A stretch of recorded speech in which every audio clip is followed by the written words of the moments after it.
Hello बच्चों, रेखाएं और कोण ये चैप्टर हम कर रहे हैं। चैप्टर 6 एग्जाम्पल 4 तक हम कल कर चुके हैं।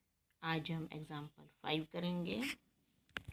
एग्जाम्पल 5 में है, यदि एक तिर्यक रेखा दो रेखाओं को इस प्रकार प्रतिच्छेद करे कि संगत कोणों के एक युग्म के समद्विभाजक परस्पर समांतर हों तो सिद्ध कीजिए दोनों रेखाएं भी समांतर होंगी। इम्पोर्टेंट क्वेश्चन है ये। इसका यहाँ चित्र बना हुआ दिया है, तो ये समझाती हूँ आपको कैसे बनाया है। ये चित्र हमें दिया है, यदि एक तिर्यक रेखा, ये तिर्यक रेखा है ए बी ए डी एक तिर्यक रेखा है, दो रेखाओं को इस प्रकार प्रतिच्छेद करें कि संगत कोणों के युग्म के समद्विभाजक परस्पर समांतर हों। संगत कोणों के युग्म के समद्विभाजक, संगत कोण कौन से होते हैं? चाहे लाइन के ऊपर बने हों, ये भी आपको कल पिछली वीडियो में समझाया था, या तो लाइन के ऊपर होंगे दोनों, या दोनों लाइन के नीचे होंगे। अब हमने यहाँ पे लाइन के ऊपर लिया दोनों, उनके समद्विभाजक समद्विभाजक हैं बी ई, क्योंकि इस कोण का समद्विभाजक बी ई है। एक समद्विभाजक बी ई है, दूसरा समद्विभाजक सी जी है। समद्विभाजक हैं बी ई और सी जी, ये दोनों समांतर दिए हुए हैं। ये दोनों लिखा है समांतर हों, ये दोनों समांतर हमें दिए हुए हैं। सिद्ध करना है दोनों रेखाएं भी परस्पर समांतर होंगी। मीन्स पी क्यू और आर एस ये दोनों समांतर होंगी। इम्पोर्टेंट क्वेश्चन है, अच्छे से इसको प्रैक्टिस कीजिएगा। फिर से समझो इसको। पी क्यू और आर एस जो हमें दी हुई है, ये समांतर नहीं दी हुई है, ये हमें समांतर सिद्ध करनी है। पी क्यू और आर एस को समांतर सिद्ध करना है, और बी ई और सी जी ये हमें समांतर दी हुई हैं। तो अब देखो दिया है, पी क्यू तथा आर एस दो रेखाएं हैं। ए डी एक तिर्यक रेखा है, ये ए डी जो है ये तिर्यक रेखा है। पी क्यू और आर एस दो रेखाएं हैं, ये दिया हमें। संगत कोण दिए हैं ए बी क्यू और बी सी एस, ये बराबर नहीं है। संगत कोण देखो और लिखा है बीच में, इनको हमें बराबर सिद्ध करना है। संगत कोणों को हम बराबर सिद्ध करेंगे तो ही पी क्यू और आर एस समांतर आएंगी। तो अभी ये दो संगत कोण दिए हुए हैं। फिर क्या दिया हुआ है? ये सब चीज़ हमें दी हुई है। चौथा पॉइंट दिया हुआ है हमें कि A B Q angle A B Q का समद्विभाजक बी ई है। ये कोण ए बी क्यू है, इसका समद्विभाजक बी ई है।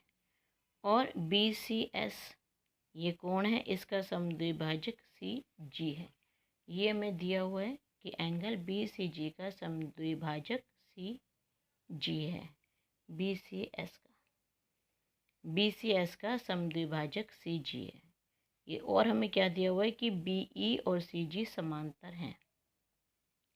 हमें क्वेश्चन में दिया हुआ है कि इनके जो समद्विभाजक हैं, समद्विभाजक एक कोई रेखाएं होती हैं, समद्विभाजक रेखाएं हैं बी ई और सी जी, ये दोनों समांतर दी हुई हैं। सिद्ध क्या करना है? हमें सिद्ध करना है पी क्यू और आर एस समांतर हैं। अब देखो, अगर हमें ये समांतर दी हुई है और ये तिर्यक रेखा है, मीन्स एंगल 1 और एंगल 2 इक्वल होंगे, ये दोनों कोण बराबर होंगे। और ये कोण, क्योंकि ये समद्विभाजक है, तो ये कोण इस पूरे कोण का आधा होगा। इस तरह से कोण दो इस पूरे कोण का आधा होगा, क्योंकि समद्विभाजक है इसलिए। Now angle 1 half of angle A B Q, angle 1 है half of angle A B Q. क्यों? क्योंकि B E angle A B Q की समद्विभाजक है, इसलिए समद्विभाजक है, दो हिस्सों में बांट रही है। एंगल 1 जो है वो ए बी क्यू का हाफ होगा, आधा हो जाएगा। इसी तरह से एंगल बी, ये बी सी एस एंगल का हाफ हो जाएगा, आधा हो जाएगा। क्यों? क्योंकि सी जी एंगल बी सी एस की समद्विभाजक है। इसको समीकरण 1 नाम दे दिया हमने, संगत कोण जो में दिए हुए हैं। इसको एंगल 2 का नाम दे दिया और इसको समीकरण 3 का, ये समीकरण 2 और ये समीकरण 3। अब परंतु में दिया हुआ है बी ई और सी जी समांतर हैं, ये में दिया हुआ है, और ए डी एक तिर्यक रेखा है। तो एंगल 1 और एंगल 2 बराबर होंगे, क्योंकि समांतर रेखाएं हो, तिर्यक रेखा दी हो तो उनके ऊपर के ये कोण बने हुए हैं, एंगल 1 और एंगल 2, ये संगत कोण हो जाएंगे, इक्वल हो जाएंगे। एंगल 1 आई बताया कि ए बी क्यू का आधा है, एंगल 2 बी सी एस का आधा है, हाफ से हाफ कैंसिल हो जाएगा। एंगल ए बी क्यू ये बी सी एस के इक्वल हो जाएगा।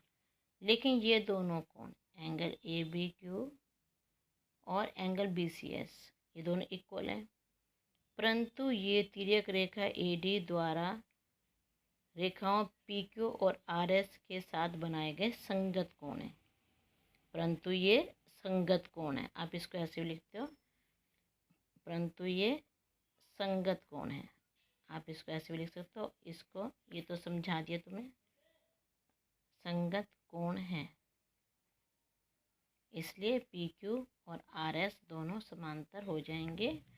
संगत कोण अभिग्रहित का विलोम से ये दोनों समांतर रेखाएं हो जाएंगी। इम्पोर्टेंट क्वेश्चन है, अच्छे से प्रैक्टिस कीजिएगा। एक बार फिर देखो, हमें ये दे रखा है कि बी ई इस कोण की समद्विभाजक है, सी जी इस वाले कोण की समद्विभाजक है, और ये जो दोनों रेखाएं हैं ये समांतर हमें दी हुई हैं। समांतर दी हैं तो एंगल 1 और एंगल 2 बराबर हो जाएंगे। एंगल 1 ए बी क्यू का आधा है, एंगल 2 बी सी एस का आधा है। जब ये दोनों कोण बराबर होंगे तो इसलिए ए बी क्यू, ये पूरा कोण ए बी क्यू और बी सी एस भी बराबर हो जाएगा। अब ए बी क्यू कौन सा, ये पूरा कोण हो गया, और बी सी एस कौन सा, ये पूरा कोण हो गया। तो ये कोण जब इसके बराबर हुआ परंतु ये संगत कोण है, इसलिए पी क्यू और आर एस समांतर रेखाएं होंगी। इस तरह से हमने सिद्ध कर दिया। नेक्स्ट एग्जाम्पल करते हैं। ये हमें आकृति दी हुई है 6.27। ए बी समांतर सी डी के है, ए बी सी डी के समांतर है, और सी डी ई एफ के समांतर है। ई ए परपेंडिकुलर, ये साइन होता है परपेंडिकुलर लंब का, ई ए लंब है ए बी पर, और बी ई एफ ये वाला कोण हमें दिया है 55 डिग्री। हमें एक्स वाई और जेड के मान बताने हैं।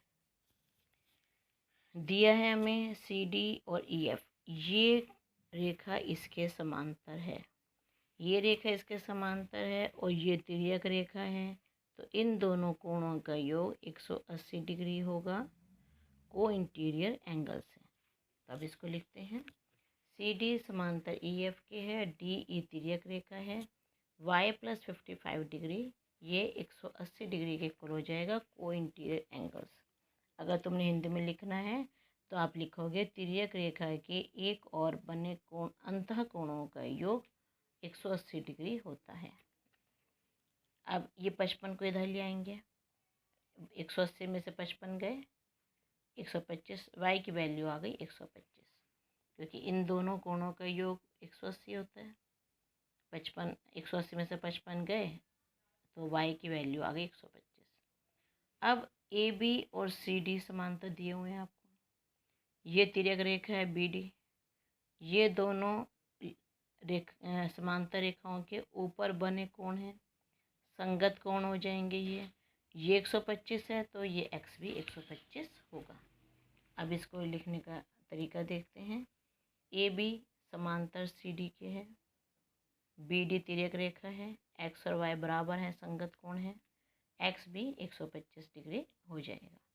दो हमने निकाल लिया एक्स और वाई। अब नंबर आता है जेड का, तो यहाँ पे पहले लिखेंगे ए बी समांतर है, ये पुनः है, ए बी समांतर है सी डी के, तथा सी डी समांतर है ई एफ के।